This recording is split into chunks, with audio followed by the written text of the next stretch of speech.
자, 제주 4.3 사건 문과 답 시간입니다.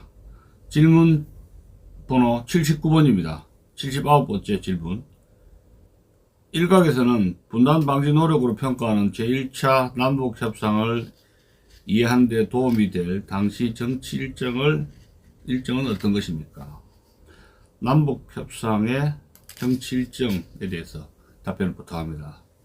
제1차 남북협상 전후 정치 일정을 살펴보면 다음과 같습니다. 그 정치 일정에 대해서 소개를 합니다. 제1차 남북협상 48년 2월 16일입니다.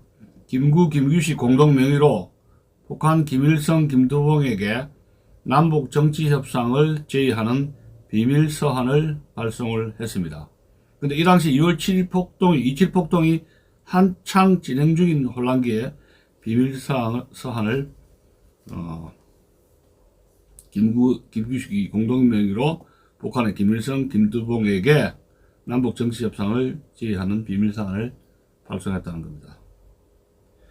이게 좋은 거 아니죠? 3월 16일 김일성, 김두봉 공동 명의로 김규식에게 회답 서신을 비밀리에 발송을 했습니다. 3월 16일.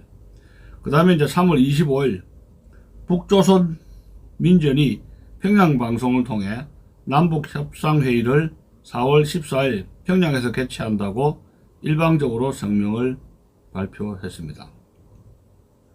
민전 성명 발표 며칠 뒤에 김일성은 김규식 및 남한 17개 정당 사회단체에 초청장을 발송했습니다. 자, 4월 19일입니다. 북한은 평양에서 남북 조선 여러 정당 사회단체 대표자 연석회의를 개최했습니다. 4월 19일. 자, 그 날짜로 김구가 평양회의 참석차 서울에서 출발한 것이 4월 19일입니다. 그 다음 날인 4월 20일 김구는 평양에 도착했습니다. 그 다음 날인 21일 김규식이 평양회의 참석차 서울을 출발했습니다. 21일 날 김규식이 서울을 출발했고 4월 22일 김구가 평양회의 참석 축사를 했습니다. 그리고 4월 24일 스탈린이 북한 헌법안 최종적으로 승인했습니다. 4월 24일입니다. 근데 이 사실은 김구와 김규식이 까마득히 몰랐습니다. 자, 4월 25일입니다. 김규식 등이 북한을 찬양하는 일색의 평양 방문의 소감을 발표했습니다. 4월 25일입니다. 그리고 그 다음 날인 4월 26일 평양회의가 공식적으로 폐회가 되었습니다. 여기서 2개의 결정서와 1개의 요청서를 발표했는데 그 내용은 다음과 같습니다. 2개의 결정서 중에 첫 번째 결정서, 조선 정치 정세에 관한 결정서입니다. 이 결정서는 한마디로 남북한의 공산화 통일을 긍정하는 문서였다. 이 문서는 북한에서 인민위원회라는 단독 정권이 수립되고 공고화되는 것은 옳은 것이고 남한에서 단독 정권이 수립되는 것은 절대 저지해야 할 것을 주장하고 있는데, 이는 바꾸어 말하면 남한에서 정부 수립을 하지 말고 북한의 인민위원회를 받아들이라는 이야기가 되는 것입니다. 두 번째 결정서입니다. 남조선 단선 단정 반대 투쟁 대책에 관한 결정서가 나왔습니다. 이 결정서는 평양회의에 참석한 남한지역 정당 사회단체들이 장차 구성될 남조선 단선 반대 투쟁 전국위원회에 자동적으로 가입된다는 점과 그 위원회의 투쟁 활동에 무조건 동조할 것을 약속한 것입니다. 그 투쟁위원회가 결국은 남로당에 의해 좌우될 것이므로 평양회의에 참석한 남한지역 정당 사회단체들은 그 문서를 통해 남로당의 단선 저지 투쟁에 무조건 동조할 것임을 백지위만 셈입니다. 자, 세 번째는 요청서입니다. 소련과 미국에 보내는 요청서가 만들어졌는데요. 이 요청서는 미소 주둔군 사령관에게 보내는 것인데, 미소 양군을 동시에 철수하고 남북한의 한국인들이 외국의 간섭 없이 자주적으로 전국적 선거를 실시할 수 있도록 해달라는 내용으로 이는 소련과 북한이 유엔 한국 임시위원단의 입국을 거절하였기 때문에 부득이 남한만의 선거가 불가피하였던 점을 완전히 무시한 것입니다. 자, 다시 한번 일정으로 다시 돌아갑니다. 주요 일정 4월 27일입니다. 김구, 김규식, 허헌, 박헌영, 김일성 등 남북 지도자 협의회 소위 15인 회담이 개최가 되었습니다. 4월 29일 북조선 인민회의 특별회의에서 북한 헌법이 채택이 됩니다. 우리나라 헌법 제정보다 빠르죠. 벌써 석 달이 빠릅니다. 4월 30일 김두봉의 집에서 김구, 김규식, 김일성, 김두봉 4김 회담을 열었습니다. 여기서 남한에 보내는 송전 문제 등이 합의가 되었습니다. 뭐 남한 계속 전기를 보내겠다 그런 뜻이겠죠. 근데 그 약속 잘 지키지 않았습니다. 자, 4월 30일 같은 날 남북 지도자 협의회 남북 조선 재정당 사회단체 공동성명서를 채택했습니다. 자, 이 남북 조선 재정당 사회단체 공동성명서에 참여한 56개 정당 사회단체 중 한국독립당, 김구, 민족자주연맹, 김규식 등이 참여 서명하였습니다. 이외의 남한 우익진영의 정당과 사회단체들은 완전히 배제되었으며 한반도 공산화 통일을 위한 중간 단계의 조치를 지지하는 것과 동일한 결과를 초래했던 것입니다. 한반도 공산화 통일을 위한 중간 단계의 조치를 지지하는 것과 동일한 결과를 초래했습니다.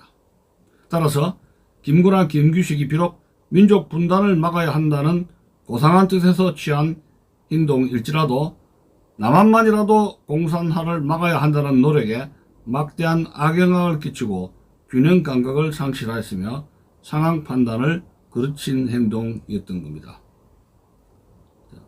이승만과 김구의 저자 손세일 청계연구소 소장도 백금, 김구가 남북협상으로 김일성을 만나 이야기하면 통할 것으로 생각한 것은 오판이었다. 이렇게 단언했습니다. 그 이유는 남북협상 시점에서 볼 때 북한은 이미 북조선 임시인민위원회를 조직하고 42년 2월 8일입니다. 배타적 통치권을 행사했으며 사유토지를 무상몰수 46년 3월 5일입니다. 무상몰수하는 등 사회주의화가 상당히 진행되어 사실상 북한 단적으로 분단의 길에 접어들었던 것입니다. 북한은 자기 스스로가 애국가도 만들어 확정을 했는 것이 47년 6월 29일입니다. 47년 12월 1일 화폐개혁을 단행했으며 북한의 확고한 단정인 북조선 인민회의와 북조선 인민위원회 47년 2월 20일부터 22일 사이에 출범시켰으며 분단을 고착화했던 겁니다. 독자적으로 조선인민군을 창설한 것이 48년 2월 8일입니다. 헌법기초위원회를 구성 47년 11월 18일 구성하고 심의하여 최종 스탈린의 승인까지 받은 것이 48년 4월 24일입니다. 또 그 안을 최고인민회의 특별회의에서 채택하는 것이 48년 4월 29일자입니다. 이런 식으로 완전한 단독 정부로 구성됐음에도 불구하고 유엔 결의 48년 2월 26일에 따라 뒤늦게 출발하는 남한의 단선 단정만을 비판하고 반대하여 불참하였습니다. 자, 5월 1일 김구는 북한 노동절 열병식에 참가해야 했는데, 자, 이게 굉장히 중요한 겁니다. 자, 이 열병식은 북한이 소련 군정의 승인을 받고 중국 공산당의 팔로군까지 참여시킨 성대한 군사 퍼레이드로서 놀랍도록 강해진 북한의 군사력을 남쪽 참가자들에게 과시하려는 의도된 전시 행사였습니다. 김구는 이 열병식을 보고 매우 강한 인상을 받았던 겁니다. 이 때문에 50 총선거에 불참했는지 정녕 의문이 아닐 수가 없는 것입니다. 5월 5일 김구와 김규식은 서울로 귀환했습니다. 그런데 북한 군대 열병식에 참석해서 북한군의 막강한 군사력에 대해서는 이승만 박사에게 제대로 전달을 하지 않았지 않는가, 저는 그렇게 생각합니다. 위의 남북협상회의 과정을 보면 소련의 각본에 의해 김일성이 연출한 계략에 김구와 김규식은 철저히 이용당한 것입니다. 이는 부록이에 소개된 레베데프 비망록에 대한 이동한 박사의 해설에도 소련과 김일성 등은 일련의 소비에트화 과정을 통해 북한 정권 수립을 위한 재반 준비를 끝낸 후 자신들이 수립한 정권에 정통성을 부여하기 위해 김구와 김규식을 회유하려고 했음이 밝혀졌습니다. 라고 했습니다. 이처럼 남북협상은 분단 방지 노력을 했다는 긍정적 해석이 있는가 하면 남북 조선인민의 공통된 지지 위에서 북한 정권이 창건되었다라고 합리화하는 이론적 근거를 마련해 주는데 이용되었다는 부정적 의견이 있습니다. 저자는 후자를 지지하는 편입니다. 그 이유는 여러 가지가 있지만 남북협상은 레베데프 비망록을 통해서 확인되듯이 소련의 각본에 의해 연출되었다는 점에서 그렇고, 소련은 그 무렵 동구 여러 나라에서 첫째로 공산당과 부르자 정당의 연합, 둘째로 공산 세력의 주도권 장악에 의한 가짜 연합화, 세 번째로 공산당의 공식적인 권력 독점이라는 3단계의 공산화 계획을 추진하고 있었다. 한반도에서도 마찬가지였다라는 점에서 하지 장군의 좌우합작 시도나 김구의 남북협상은 소련이나 북한의 교묘한 위장된 공산화 전초 단계임을 간파하지 못한 순진함에 불과하기 때문입니다. 김구 선생이 내가 평양을 떠나는 날 김일성 씨 다려 오늘 조선생을 다리고 가고 싶으니 같이 가게 해 주구려 했더니 김일성 씨는 제 마음이야 얼마든지 같이 가게 해 드리겠습니다만은 어디 제가 무슨 권한이 있어요. 주둔군 당국에 양해가 있어야 됩니다 하였다. 나는 그대들의 권한이 그뿐인가? 그래서야 어디 자주정권인가 하며 농담하였다 라고 합니다. 이처럼 남북협상은 결과적으로 소득은 전무하고 김일성에게 이용만 당했다는 부정적 평가가 설득력이 있습니다.